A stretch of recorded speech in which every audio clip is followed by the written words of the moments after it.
All right, let's now bring in Sithembile Mbete. She is the executive director of the Public Affairs Research Institute and joins me now live from Johannesburg. It's great to have you. I'm hoping that we can start off with a bit of a fact check from you on what President Trump is saying here. He is claiming that there is a genocide of white South Africans, that they are being racially persecuted. There's widespread land seizures and massive killings, claims that have been debunked. You are there. What do you say to these claims?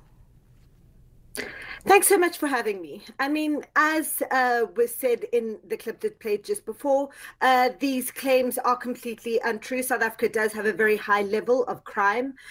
We have a high level of violent crime, around 45 murders per 100,000 people. But these are disproportionately affecting Black communities in urban areas.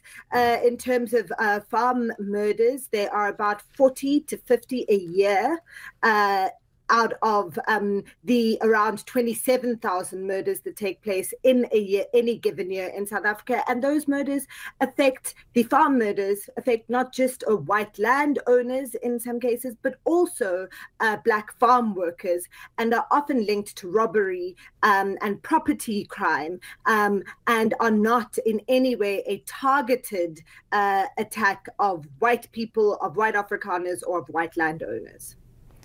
And give us a sense of how people in South Africa have been following this story and reacting to it. I mean, is it on a lot of people's radar that the American president is insisting that there is this kind of genocide of white people in your country? Well, for South Africans, it's kind of absurd. Many South Africans are frustrated about crime, about, the cost of living crisis that many countries are facing. South Africa is certainly not immune to that. And we have very high levels of unemployment. But this idea that there's a targeted attack against white people or against Afrikaners is absurd and is considered to be quite strange for most South Africans who don't quite understand why this has become such a big talking point and an issue for the US president. I think there are also concerns, of course, around with America being such a powerful economy and a powerful country, that these false claims put a spotlight and a target on South Africa that people are concerned might affect our own national security. I think there has also been a great deal of anger at the white South Africans and it's a minority of people that are spreading this lie all over the world, because it just does not reflect the reality that all of us are living with. And as far as Oval Office meetings go, this was quite stunning. Trump started playing video. He had a pile of printed articles that he said were all stories showing persecution, all while President Ramaphosa was sitting a few feet away from him. How did you think the president handled the situation? That's President Ramaphosa. Well, I think he handled it as best as he could.